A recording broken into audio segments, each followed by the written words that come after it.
오늘 저는 여호수아서 14장 말씀을 근거로 이산지를 내게 주소서라는 제목으로 하나님 말씀 선포합니다. 한번 따라하겠습니다.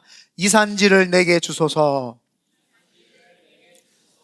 네, 우리 지난주에는 여호수아가 모세가 약속했던 세 지파들의 동쪽 분기에 대해서 이제 나눴습니다. 그래서 루벤 지파, 갓 지파, 므낫세 반 지파가 요단 강을 기점으로 해서 동쪽 땅을 이제 분배를 받았는데, 그 동쪽 땅을 분배를 받았을 때 그들이 가장 먼저 했던 것이 무엇이냐? 전쟁에서 쉰 것이 아니라 전쟁에서 가장 앞장서서 4만 명에서 5만 명 되는 군사들로 가장 먼저 앞장서서 전쟁에 동참했다는 사실이죠. 그래서 헌신을 통해서 요단강 동쪽 땅, 목축지가 있는 그 땅에다가 하나님이 모세를 통해서 그 땅을 주신다고 했는 그 땅을 여호수아가 기억을 해서 그 세 지파에다가 이제 땅을 분배해주는 내용이 지난주의 내용입니다. 그런데 안타깝게도 지금 현재 그 지파들이 있었던 땅은 이방 땅이 되었다. 우리가 믿음의 자녀들에게 하나님의 말씀과 하나님의 신적 권위와 하나님의 은혜를 전달하지 아니하면 후세대들, 다음 세대들이 하나님을 잃어버릴 경우가 생기니까 우리가 또 그것을 반면교사 삼아서 그렇게 하지 말고 믿음으로 살자라는 고백까지 했습니다. 오늘 성경의 본문 내용은 이제 요단강을 기점으로 서쪽이죠.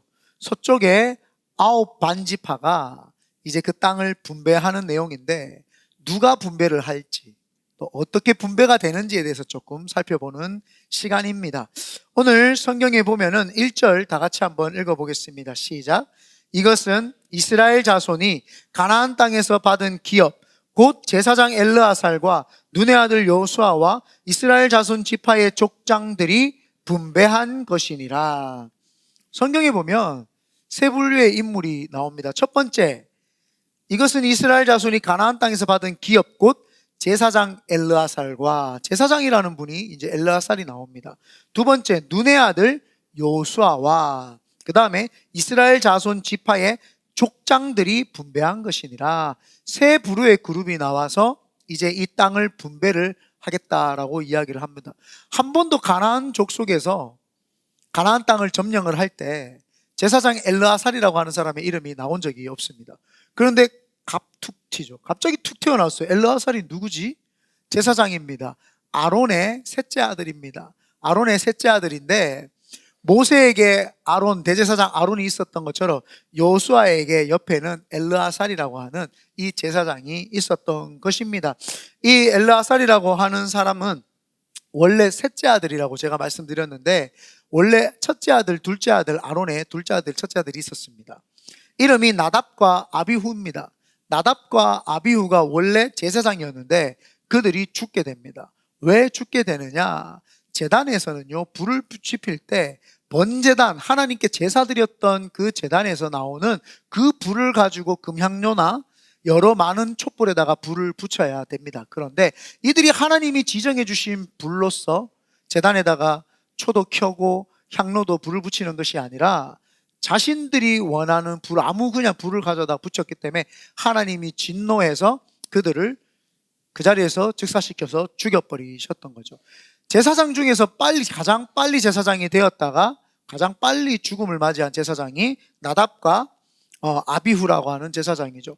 그래서 이 두 형의 제사장이 죽고 그 다음에 대제사장이 된 사람이 바로 이 엘르아살입니다. 그래서 형의 모습, 아버지의 모습을 보면서 전면교사, 반면교사를 다 삼아가지고 지금 제사장이 되었기 때문에 믿음으로 지금 여호수아와 함께 왔던 사람입니다. 그래서 우리가 제단을 여기서 이 말씀을 잘 기억을 해야 되는 것이 무엇이냐? 우리도 오직 성령에 의한 불에 의해서 이 신앙생활과 교회가 이끌어가야 되지, 어떤 사람에 의해서 움직여지는 것이 아닙니다. 우리가 요즘에 온라인에서 보면은 이상한 집회를 하고 돌아다니는 신비주의자들이 굉장히 많습니다. 그래서 이상하게 발로 사람을 이렇게 불 받으라고 발로 불 이런 사람도 있고 이상한 짓 하고 그런 사람들이 꽤 있습니다. 하나님은 우리에게 그런 불을 주신 적이 없습니다. 어떤 불을 주셨냐? 하나님은 우리에게 66권의 말씀의 불을 먼저 주신 거예요. 그리고는 예수 그리스도의 십자가 복음과 부활의 그 불 외에는 우리가 증거할 것이 없습니다. 그리고는 예수님께서 하늘로 승천하시면서 우리에게 주시겠다고 했던 성령의 불. 그래서 성령님 말씀을 통해서 예수 그리스도의 부활의 기쁨을 느끼고 하나님의 자녀된 마음으로서 성령님과 함께 이 땅에서 예배하고 하나님 원하는 삶 살아가는 그 불 외에는 우리가 어디에 가서 다른 불을 받는다, 그 불은 없습니다. 그때 하나님이 가장 싫어하시고 가장 우상적인 것들 하나님이 다 회파해 버리시고 버리시는 줄 믿습니다.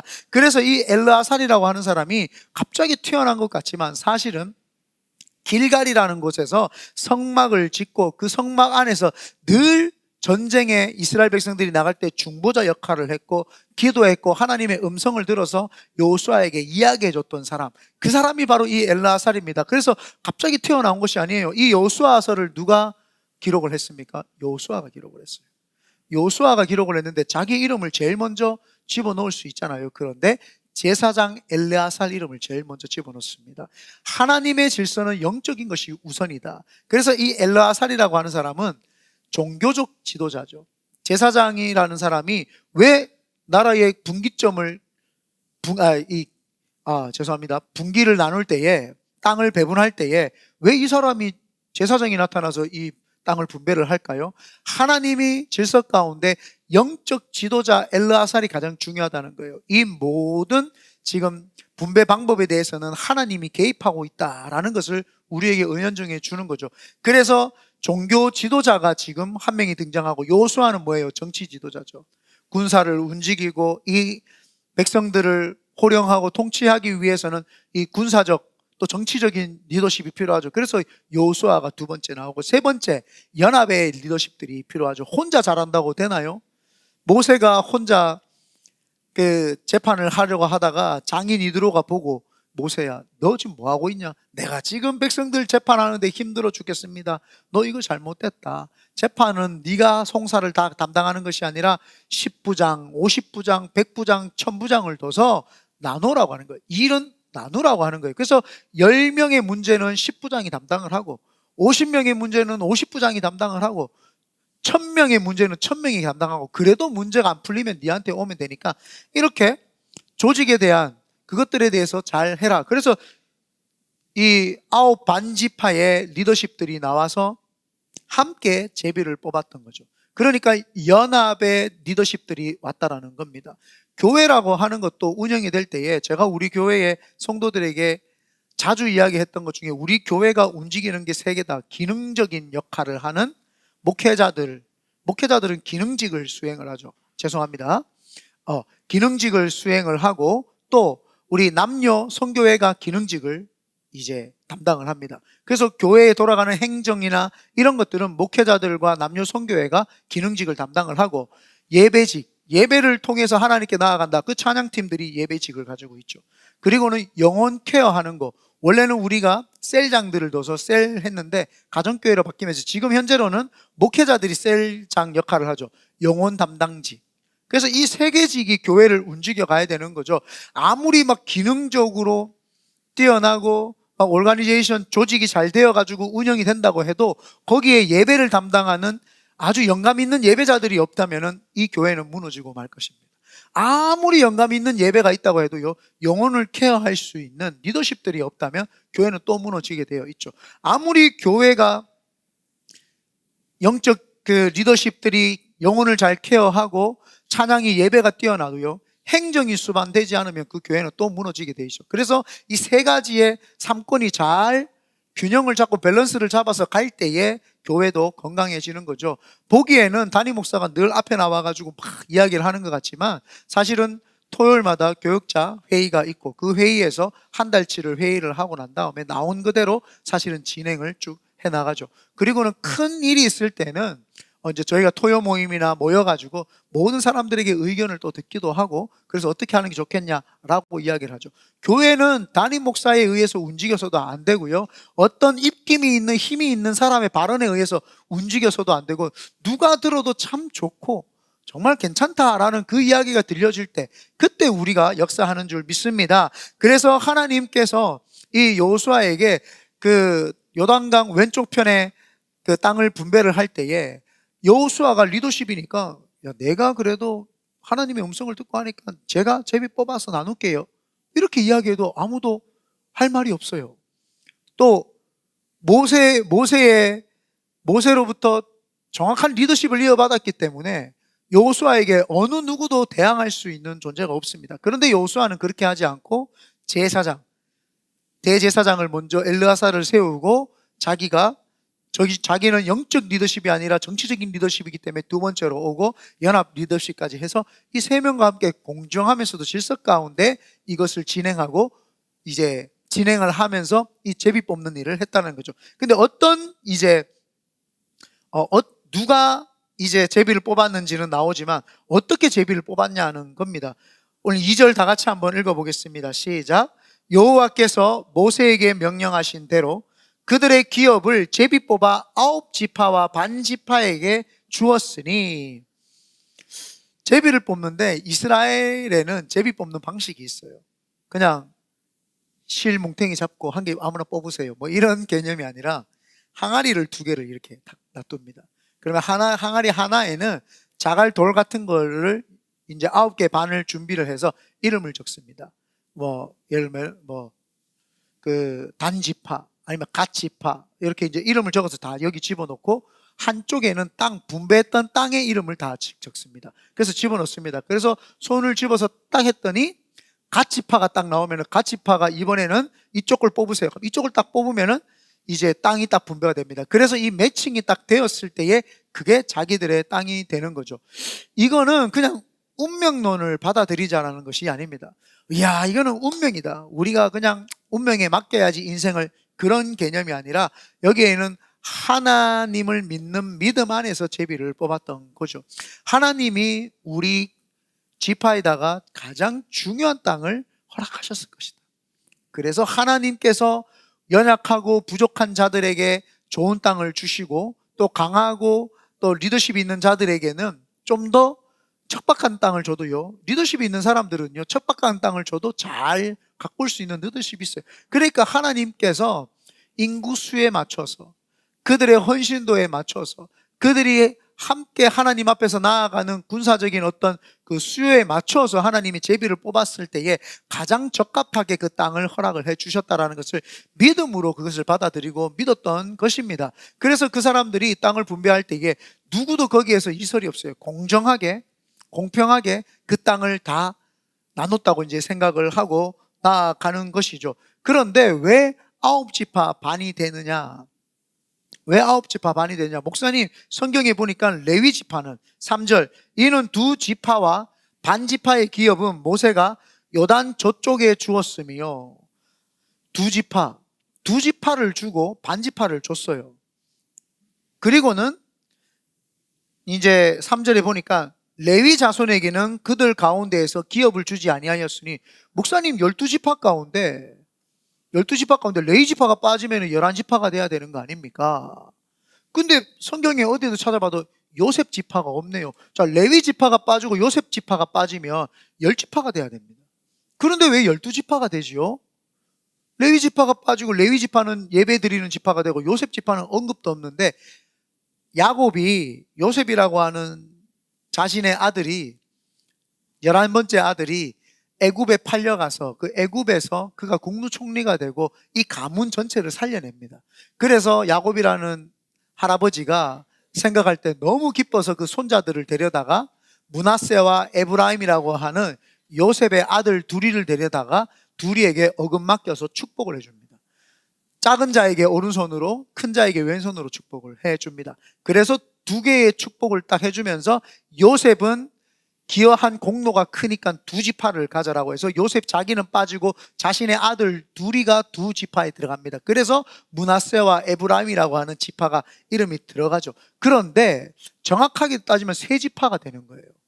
요셉 지파는. 므낫세 반지파는 동편에, 므낫세 또 반지파는 서편에 자리를 잡았기 때문에 여기에 반반으로 나눴기 때문에 사실은 3땅을 차지를 하게 된 거죠.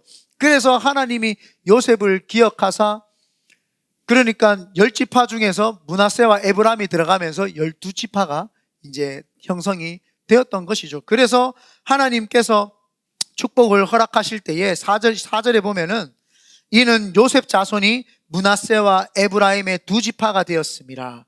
이 땅에서 레위 사람에게 아무 분깃도 주지 아니하고 다만 거주할 성읍과 가축과 재산을 위한 목초지만 주었으니, 레위 지파는 48개의 도피성을 합친 48개의 성에서 흩어져서 이 레위 일, 봉사하는 일들을 담당을 하게 되죠.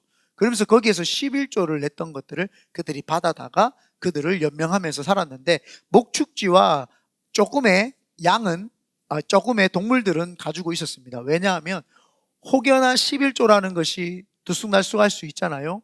그렇기 때문에 들쑥날쑥할 때에 혹여나 이런 엑스트라로 어느 정도 유지할 수 있도록, 가질 수 있도록 어느 정도의 생계 유지만 할 수 있는 것만 주고, 레위 지파는 그렇게 자신의 분기가 없었습니다. 그래서 왜 근데 이렇게 이들은 자신의 재산이 없이 사느냐? 지난주에도 이야기를 했지만, 원래 반란에 개입을 했다가 벌을 받고 나머지가 다시 이제 하나님께로 종속이 되어서 열심히 헌신을 했더니 하나님이 불쌍히 여기사 레위 지파로 만들어 주신 거예요. 그렇기 때문에 원래 죽어야 되는 지파인데 레위 지파가 된 것이다, 이렇게 보시면 좋겠습니다. 그래서 오늘 우리가 성경을 통해서 볼 때에 하나님께서는 질서 가운데, 공의 가운데 누가요? 새 리더십들이, 그 다음에 누가요? 어떻게 해요? 제비를 뽑아서 공정하게 이렇게 땅을 분배를 했다라는 것입니다. 6절부터 15절까지 우리 다 같이 한번 천천히 읽어보겠습니다. 시작. 그때에 유다 자손이 길갈에 있는 여호수아에게 나아오고, 그니스 사람 여분네의 아들 갈렙이 여호수아에게 말하되, 여호와께서 가데스 바네아에서 나와 당신에게 대하여 하나님의 사람 모세에게 이르신 일을 당신이 아시는 바라. 내 나이 40세에 여호와의 종 모세가 가데스 바네아에서 나를 보내어 이 땅을 정탐하게 하였으므로 내가 성실한 마음으로 그에게 보고하였고, 나와 함께 올라갔던 내 형제들은 백성의 간담을 높게 하였으나 나는 내 하나님 여호와께 충성하였으므로 그날에 모세가 맹세하여 이르되, 내가 내 하나님 여호와께 충성하였은즉 내 발로 밟는 땅은 영원히 너와 내 자손의 기업이 되리라 하였나이다. 이제 보소서, 여호와께서 이 말씀을 모세에게 이르신 때로부터 이스라엘이 광야에서 방황한 이 45년 동안을 여호와께서 말씀하신 대로 나를 생존하게 하셨나이다. 오늘 내가 85세로 돼 모세가 나를 보내던 날과 같이 오늘도 내가 여전히 강건하니 내 힘이 그때나 지금이나 같아서 싸움에나 출입에 감당할 수 있으니, 그날에 여호와께서 말씀하신 이 산지를 지금 내게 주소서. 당신도 그날에 들으셨거니와 그곳에는 아낙 사람이 있고 그 성읍들은 크고 견고할지라도 여호와께서 나와 함께 하시면 내가 여호와께서 말씀하신 대로 그들을 쫓아내리이다 하니, 여호수아가 여분네의 아들 갈렙을 위하여 축복하고 헤브론을 그에게 주어 그의 기업을 삼게 하매, 헤브론이 그니스 사람 여분네의 아들 갈렙의 기업이 되어 오늘까지 이르렀으니, 이는 그가 이스라엘의 하나님 여호와를 온전히 좇았습니다.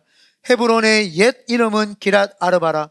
아르바는 아낙 사람 가운데에서 가장 큰 사람이 있었더라. 그리고 그 땅에 전쟁이 그쳤더라. 본문의 내용은 여호수아가 이제 요단 서편 가나안 땅에 9지파 반을 분배하려고 하는 그 시점에 일어난 일인데, 갈렙이라고 하는 할아버지가 85세 할아버지가 손을 들었어요. 유다 지파의 대장으로 나와가지고 손을 들었어요. 우리 지파에게도 땅을 주십시오. 그런데 우리 지파는 약속의 땅을 받아야 되겠습니다 라고 하면서 선포를 합니다. 그 말인 즉슨 이스라엘 백성들이 애굽에서 출애굽 나왔을 때에 이때 이 갈렙이라고 하는 사람의 나이가 40이었어요. 그때 지파별로 12명을 뽑아가지고 정탐꾼을 보냅니다. 가나안 땅이 어떤지 한번 돌아보고 오세요 라고 하면서 보냅니다. 그때 12명이 가나안 땅을 다 돌아보니까 너무너무 좋아요. 그런데 가나안 땅에는 두 거인 족속이 살고 있어요. 블레셋에 보니까 골리앗 족속, 거인 족속이 살고 있고, 헤브론이라고 하는 곳에 가니까 아낙 자손의 거인 족속들이 살고 있는 거예요. 그러니까 사람들이 간담이 다 녹았어요. 12명의 정탐꾼들이 다 겁을 먹은 거예요. 그래서 겁을 먹어서 10명의 정탐꾼들이 내려와서 이야기를 합니다. 그들은 땅은 좋기는 너무너무 좋습니다. 적과 끓이는 가나안 땅이 맞습니다. 그런데 저들은 거인 족속이고 우리는 메뚜기 같습니다 라고 보고를 합니다. 모세가 화가 났어요. 어찌하여 이렇게 10명이 백성들에게 그런 보고를 해가지고 간담을 서늘하게 하느냐. 오늘 여기 보면은 8절입니다. 나와 함께 올라갔던 내 형제들은 백성의 간담을 높게 하였으나, 백성의 간담을 높게 만들었던 거예요. 그렇게 막 겁을 주니까 백성들이 다 겁을 먹은 거예요. 다 겁을 먹어서 우리를 광야에서 죽게 하려고 하느냐, 우리를 다시 애굽으로 돌려보내달라고 사람들이 막 동요가 일어나고 막 그 요동치기 시작을 했어요. 막 민중 봉기가 일어날 것 같고 모세를 죽일 것 같고 막 분위기 있습니다. 그때 갈렙이라는 사람이 40세에 이야기를 합니다. 아니다. 그들은 우리가 메뚜기 같을지라도 그들은 하나님이 우리에게 주신 밥이다 라고 이야기를 합니다. 10명의 정탐꾼들은 그들을 거인으로 묘사하고 우리를 메뚜기로 묘사를 했단 말이에요. 그런데 갈렙은 우리가 메뚜기라고 할지라도 그들은 우리의 밥이라는 거예요. 밥은 맛있게 먹으면 된다는 거예요. 아주 보고가 완전히 달라지는 거죠. 아낙 자손을 보고 거대하게 설명을 했고 자기 자신을 생명 중에서도 메뚜기 같은 가장 연약한 사막에서 사는 메뚜기로 비유하면서 자기 자신들을 되게 초라하고 부족한 사람이라고 메뚜기로 표장을 했는데, 갈렙과 여호수아와 갈렙은, 특별히 갈렙은 딱 선포하기를 우리는, 그들은 우리의 밥이다라고 하면서 아예 생명도 없는 밥으로 치부해버립니다. 그래서 그 밥이라고 하면서 우리는 그 맛있게 먹으면 된다라고 하면서 사람들에게 희망을 증거하는데, 모든 이스라엘 백성들을 요동할 때에 모세가 그 이야기를 들으니까 너무 감동이 되는 거예요. 그래서 모세가 갈렙에게 이야기를 합니다. 네가 가나안 땅에 들어가서 그 가나안 땅에 네가 밟는 땅은 내가 네한테 주겠다라고 그때 40세에 약속을 합니다. 여러분 한번 생각해 보십시오. 가나안 땅에서 40년 동안 광야 생활하다가 다 죽었습니다. 딱 2명만 가나안 땅에 들어갑니다. 그게 여호수아와 갈렙입니다. 그렇기 때문에 이 갈렙이라고 하는 사람이 한번 생각해 보세요. 그때 45년 전에 40년 광야 생활을 해서 80세가 되었어요. 80세가 되어 가나안 땅에 들어가서 5년 전쟁을 지금 실컷 한 상태입니다. 그리고 이제 처음으로 자기 목소리를 내는 거예요. 한 번도 자기 주장을 한 적이 없어요. 갈렙이 전쟁을 할 때 나온 적이 없습니다. 그 뒤에 이제 딱 나오는 거죠. 갈렙이 나와서 손 들고 제가 그때 그날에 땅을 주시기로 했던 거 저한테 주십시오라고 이야기를 합니다. 그러면 여호수아가 내가 전쟁해가지고 그래도 다 리더십으로 탔는데 좋은 땅 내가 할게. 좋은 땅 내가 하고 네 좀 옆에 좀 하면 되겠지. 네하고 내하고 우리 둘이밖에 안 살았는데 내가 리더십인데 내가 먼저 좀 하면 안 되겠? 하면 끝나는 거예요. 누가 뭐라 하겠어요? 그리고 그 둘이밖에 안 살아남았기 때문에 여호수아가 나 기억이 안 나는데 나 그때 그 언제 약속했더라? 모르겠네. 모세도 죽었고 뭐 증인은 나밖에 없는데 나 기억이 안 나는데 하면 끝납니다. 근데 여호수아도 참 감사한 사람이죠. 사실은 여호수아 마음에는 자기가 리더십이 아니어도 갈렙은 얼마든지 리더십 될 사람이라는 것은 여호수아는 알고 있었던 거예요. 동력자로 생각을 했던 거죠. 굉장히 위대한 동력자이자 동지이자 나와 함께 동고동락을 했던 45년을 함께 했던 중마고 같은 친구예요. 그런 친구가 요청을 하니까 알겠다고 허락을 해줍니다. 참 대단하죠. 너무너무 우정이 너무너무 좋잖아요. 우리 같으면은 모른 척하고 입 싹 닫고 40년 전 이야기다. 아직도 그걸 가지고 왔냐? 이렇게 이야기 안 하겠어요? 근데 45년 전 이야기를 가져와가지고 지금 자기 땅을 달라고 이야기를 합니다. 갈렙 입장에서는요, 한번 생각해 보세요. 비전의 땅을 지금 봤단 말이에요. 가나안 땅의 비전의 땅을 봤어요. 45년 전에 봤어요. 그런데 사람들이 다 불평불만을 하니까 자기는 저 가나안 땅을 빨리 들어갈 수 있는데 이 40년 동안 불평불만한 사람들 때문에 같이 40년을 광야 생활을 해야 되니까 얼마나 화가 났겠어요. 처음에는 너무 분했을 거예요. 니네들은 하나님의 믿음이 없어가지고 나는 믿음이 있어가 저게 내 땅인 것처럼 보이는데 왜 믿음이 없느냐. 얼마나 처음에 가슴이 터졌겠어요. 내가 얘들 때문에, 믿음 없는 애들 때문에 40년 동안 광야 생활을 해야 된다고 생각하니 얼마나 가슴이 아팠겠어요. 화가 나지 않았겠어요. 처음에는 분노했을 겁니다. 여호수아와 갈렙이 하나님 땅 들어가야 되는데 막 이들이 불평불만하니까 너무너무 화가 난 상태예요. 그런데 시간이 지남에 따라서 그래도 불평불만했던 사람들이 하나씩 둘씩 다 죽어나가기 시작을 하죠. 그러면 나도 가나안 땅 못 들어가는 거 아닌가? 죽는 거 아닌가? 근데 모세가 뭐라고 했어요? 예언을 했잖아요. 당신은 가나안 땅에 들어가서 그 밟는 땅 백지수 펴준 거예요. 그 밟는 땅 그거 네 거야. 밟는 땅이 네 거라고 하는 말은 예언인 거예요. 그러면은 안 죽는 거죠. 비전이 있는 사람은 절대 죽지 않습니다. 하나님이 우리 교회를 이 땅에 세우시고 5개 교회 하라. 여러분 그 비전을 받은 사람은요 교회 5개 세워질 때까지 안 죽어요. 죽고 싶으면 비전 잊어버리든지요. 저는 77세가 되기 전에 5개가 세워질 줄 믿기 때문에 저는 안 죽습니다. 77세 되기 전에는 누가 태풍이 몰아치고 지진이 나도요 안 죽어요. 왜요? 비전이 있기 때문이에요. 하나님은 비전의 사람을 죽이지 않습니다. 그러니까 요수아와 갈렙이라고 하는 사람이 살았던 거죠. 그 갈렙이 자기가 하나님으로부터 예언을 받았던 것들, 그 땅을 지금 달라고 이야기를 하는 거예요. 나중에는 자기 동료들이 다 죽고 나니까 인생이 허무할 수도 있어요. 그런데 이 갈렙이라고 하는 사람은 그 허무한 인생 속에서도 믿음을 지키고 하나님 주시는 비전을 지켜서 나아갔던 거죠. 갈렙이 왜 그 땅을 달라고 했을까요? 그 사람은 개인적인 욕심에 의해서 그 땅을 달라고 했던 것이 아니라 하나님이 허락하신 비전은 빨리 이루고 싶다라는 거예요. 그러니까 그때 땅을 분배할 때에 나는 헤스본 땅을 주십시오. 헤브론 땅을 주십시오라고 정확하게 이야기를 한 거죠. 왜요? 하나님의 언약을 빨리 쟁취하고 이루고 싶기 때문이었던 거예요. 우리에게도 우리가 적극적으로 하나님 앞에 도전하고 나아가야 되는 이유는 하나님의 비전을 빨리 보고 싶은 거예요. 하나님이 역사하실 것을 빨리 보고 싶은 거예요. 그런데 믿음 없는 사람하고 있으니까 45년 동안 고생을 했잖아요. 그러니까 얼마나 이 갈렙이라고 하는 사람이 속이 분통 터졌겠어요. 그런데도 단 한 번도 거스르거나 말한 적이 없이 그냥 45년 묵묵히 지켰다가 이제 땅 분배할 때 처음으로 손 들고 한마디 했던 거예요. 그러면 눈치 빠른 신분들은 알게 될 거예요.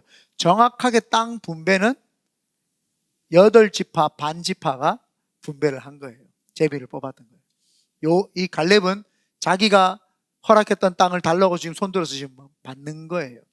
그렇기 때문에 얼마나 이게 놀라운 일입니까? 하나님께서 그 갈렙이라는 사람한테 믿음을 주셨기 때문에 그 믿음을 가지고 있었기 때문에 그걸 쟁취할 수 있었던 것이죠. 누가 그냥 자기가 그냥 의협심에 의해서 내가 비전을 이루겠다고 한다고 되는 게 아니에요. 하나님이 그 사람 속에 비전을 확 집어넣어 주시면 나도 모르게 그 비전이 없고 용기가 있어가지고 도전을 하고 나아갈 수가 있게 됩니다. 그래서 모세로부터 헤브론을 기업을 약속을 받았고 이제 여호수아로부터 그 비전의 언약이 성취되는 모습이 지금 이 모습이 되는 것입니다. 그래서 이 갈렙이라는 사람은 나이가 많았는데도요 넓고 아름다운 평야지대, 그 이스라엘 땅에 가면은 그 여리고성 근처 그쪽에는 평야지대이기 때문에 살기가 비옥해요. 그 평야지대를 이제 자기가 차지할 수 있는데 그렇게 하지 않았어요. 제일 좋은 땅 길갈에서부터 예배 시작했던 길갈에서부터 그 중부 지역을 제가 다 차지하겠습니다. 이렇게 말을 해도 된단 말이에요. 백지수표니까. 모세가 네가 밟는 땅을 다 주겠다고 했는데 근데 이 사람은요 그렇게 하지 않고 안악자손, 그 거인 족속이 있는 가장 힘든 땅 헤브론 땅을 자기한테 달라고 이야기를 합니다. 그 헤브론 땅이 어디냐 하면은 예루살렘 밑에 베델이 있고 베델보다 더 밑에 내려가면은 사해바다 중간쯤에서 옆으로 오면은 사해바다 옆이에요. 그러니까 이 땅은 거인 자손들이 살았어요. 왜 거기에 거인 자손들이 살았을까요? 왜 거인 자손들이 거기 살았을까요? 좋은 땅에 살아도 되는데 거기에 사해바다를요 우리가 생각할 때는 죽은 바다라고 생각을 하니까 사해바다 쪽에는 되게 비옥하지 않나 이렇게 생각할 수 있잖아요. 그런데 그 사해바다에서는 소금이 어마어마하게 많이 나옵니다. 그때 당시에는 소금이 금이나 마찬가지입니다. 소금을 차지할 수 있는 족속이 안악자손, 거인 자손들이었던 거예요. 거인 자손이 아니고는 힘이 센 자손이 아니고는 어떻게 그 사해 바다를 자기들이 땅을 차지해가지고 그 소금을 다 받아 누릴 수 있습니까? 근데 그 땅이 더 놀라운 게 뭐냐면요 사해 바다에서 나오는 소금보다 그 지형에서 있는 암석들이 다 소금이에요. 그래서 제가 지난번에 한번 이야기를 했죠. 사해 바다가 물이 내려와서 막혀가지고 소금 바다가 된 것이 아니라 여기에 암석들에 비가 내리면은 비가 흡수되어서 흘러 들어가서 사해 바다에 머물렀기 때문에 소금 바다가 된 거다라고 제가 성지순례 갔다 와서 이제 이 말씀을 드렸습니다. 그래서 그 소금을 그들이 가져다가 물물 교환을 할 수 있어요. 그래서 여리고라고 하는 것이 가장 발달된 지역이라고 했던 이유가 뭐냐? 여기에서 소금을 채취한 사람들이 실크로드길, 무슨 차마 고도길에서 다 온 사람들이 이제 여리고를 통해서 지중해로 이제 나가는 거예요. 지중해를 통해서 바닷길로 해가 유럽으로 쫙 나가기 때문에 무역의 통로였어요. 그러니까 이 소금을 가져다가 여리고에서 장사를 하면 대박이 나는 거죠. 그래서 비단이 장수 왕서방이 실크로드 타고 이제 와가지고 비단 있으면 비단 달라고 하고 소금 주고 그렇게 해서 먹고 살았던 그 사람들이 아낙 자손들이죠. 어마어마한 힘과 부의 상징이었던 것이 아낙 자손인데, 이 갈렙은 사람들이 다 꺼려하는 거예요. 너무 좋긴 좋은데 보니까 사람들이 세. 덩치도 크고 막 힘도 장사고 귀골이 장대하고 물줄도 많으니까 풍요롭게 살고 막 힘도 좋고 힘이 좋고 물질이 많으면 뭐가 준비가 돼 있어요? 군사 장비들이 또 잘 준비되어 있잖아요. 그 군사 장비들이 다 준비되어 있는데 갈렙이 이 산지를 내게 주소서, 헤브론을 저한테 주십시오. 지금 모든 젊은 사람들 2세대들이잖아요. 출애굽했는 1세대들은 다 죽었으니까 2세대들 나이 많아봤자 60이요. 60이 안 되는 거나 50이요. 적으면은 40대들이란 말이에요. 거기서 태어난 사람들 40대 30대들이란 말이에요. 그들이 지금 전쟁에서 눈치 보고 있는 거예요. 눈치 게임 하고 있는 거예요. 누가 먼저 전쟁에 나갈까? 그래서 나머지 게릴라전에서 누가 잘하는가 쳐다보고 있는데 85세 갈렙 할아버지가 탁 나오더니 헤브론 땅을 나한테 주십시오. 그러니까 아무도 찍소리 못 하는 거예요. 요수아만큼 리더십을 가진 갈렙이 할아버지가 땅을 달라고 하죠. 아낙 자손 보니까 부담되는데 그 부담되는 것을 누가 치워줄까 했는데 이 갈렙 할아버지가 치워달라고 한 거예요. 그러니까 이 갈렙이라는 사람은 굉장히 충성된 사람이요, 능력이 있었고 희생정신이 강했던 사람이에요. 갈렙이라고 하는 이름의 뜻이 뭐냐 하면은 개라는 뜻입니다. 욕하는 개가 아니고 충성을 의미하기 때문에 그 당시에 강아지 개를 이야기를 하는 건 충성을 의미합니다. 갈렙은 자신의 이름에 걸맞는 삶을 살았죠. 개라는 이름을 가지고 있었지만 그는 하나님으로부터 믿음을 부여받아서 충성스럽게 살았던 사람이 바로 이 갈렙입니다. 그래서 이 6절에 보면은 그때에 유다 자손이 길갈에 있는 여호수아에게 나오고, 그니스 사람 여분네의 아들 갈렙이, 왜 그니스 사람이라고 이야기를 했을까요? 갈렙의 이름은 개라는 뜻이고 충성된 사람이다. 그래서 우리가 성경 전반적으로 볼 때에 갈렙을 충성되었다라고 볼 수 있죠. 그런데 그니스 사람이라고 해요. 그니스는 팔레스타인 지방을 이야기를 합니다. 팔레스타인이 어디냐 하면 이스라엘이라고 하는 나라가 있고 그 밑에에 사우디아라비아 가기 전에 땅을 이제 팔레스타인이라고 이제 하는데, 거기에 사람들이 누구냐면 에돔 족속입니다. 에돔이 누구예요? 이삭의 아들 에서와 야곱 쌍둥이인데 그 에서가 세운 나라가 에돔 땅입니다. 그 에돔 지파가 갈렙이에요. 갈렙을 근데 오늘 성경에서는 유다 지파로 표현을 하고 있습니다. 갈렙은 원래 그 에돔 사람이었고 12지파에 들어가지 않습니다. 12지파에 들어갈 수가 없죠. 그런데 나중에는 유다 지파다라고 이렇게 이야기를 합니다. 그거를 역사적으로 확인을 해보면은 애굽이라고 하는 나라에서 여러 나라의 사람들이 포로로 잡혀와서 있었던 거예요. 그 중에 에돔 사람도 있었던 거죠. 그리고 나서는 그들이 아마도 유다 지파 사람들과 혼인을 맺고, 그래도 먼 친척이기 때문에 혼인을 맺고 하면서 유다 지파에 소속되어 있지 않았을까라고 추정을 해 봅니다. 그래서 유다 지파로서 유다 지파의 리더십으로 갈렙이 나왔죠. 그러니까 하나님의 은혜가 얼마나 뛰어납니까? 12지파에 속해 있지도 않은 사람, 이방 족속임에도 불구하고 리더십을 줘서 유다 지파의 대표로 세워줬고, 하나님이 그래서 그 갈렙이라는 사람을 통해서 지금 만들어가죠. 누구나 하나님은 사용을 하신다라는 거예요. 하나님은 정통성이 없어도 누구나 사용하시는 분이 하나님입니다. 그래서 나중에 보면은 기브온 족속, 솔로몬이 어디에서 예배를 드렸다고요? 1,000번째? 기브온 땅에서 드렸어요. 제가 금요일날 그 설명을 해준다는 게 깜빡하고 지나갔어요. 기브온 땅에서, 그 산당에서 했어요. 기브온 족속이 우리가 알고 있는 이방 족속이거든요. 근데 하나님은요, 하나님이 하나님께로 오는 사람들을 버리지 아니하시고 다 위대하게 씁니다. 그래서 우리가 스스로를 나는 3대, 4대, 5대 가문이기 때문에 자부심을 가진다, 그렇게 가지셔도 됩니다. 그러나 저같이 일대 당대인 사람도 하나님이 쓰시는 거예요. 네, 우리 집사님 걱정하지 마십시오. 사임 될 줄 믿습니다. 네, 네. 또 누가 없어요? 우리 예언자매 사임 될 줄 믿습니다. 아멘.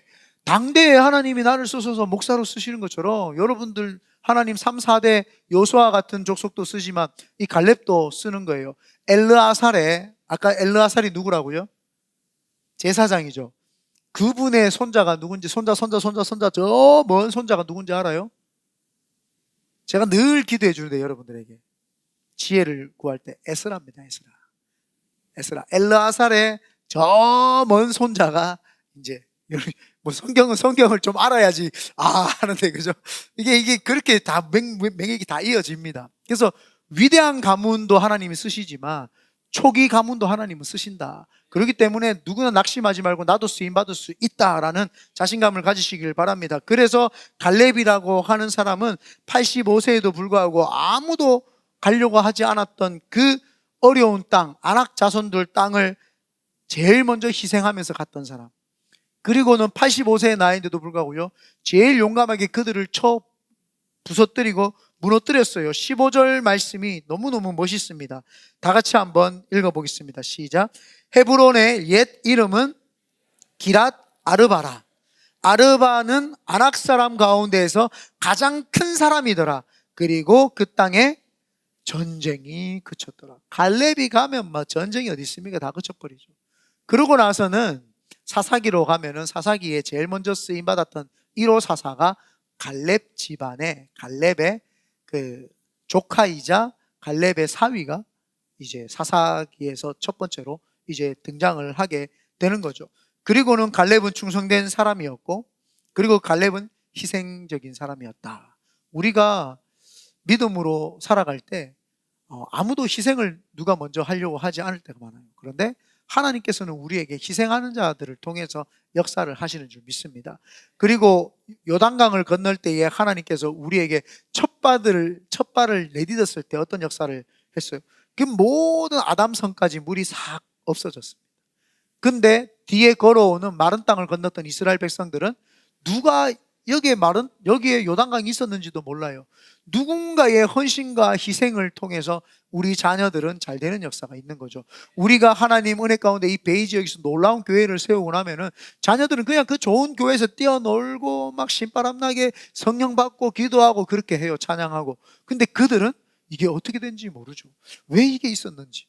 이 갈렙을 통해서 이 모든 이스라엘의 유다 지파 백성들은 하나님의 놀라운 은혜가 있게 되고, 그런 다음에 그 유다 지파에서 다윗이 나오고 다윗의 혈통에서 예수 그리스도가 나오게 된 것인 줄 믿습니다. 그러므로 오늘 이 산지를 내게 주셔서 여러분에게도 그런 믿음이 있기를 소망합니다. 하나님 이 베이 지역에 5개의 교회를 세우라고 우리 교회에 줬는데 하나님 저에게도 그 비전을 주셔서, 또 각자 개인에게 하나님 비전을 주셔서 하나님 그 비전을 제가 이루는 자가 되게 허락하여 달라고 기도할 때 하나님 반드시 응답하시는 줄 믿습니다.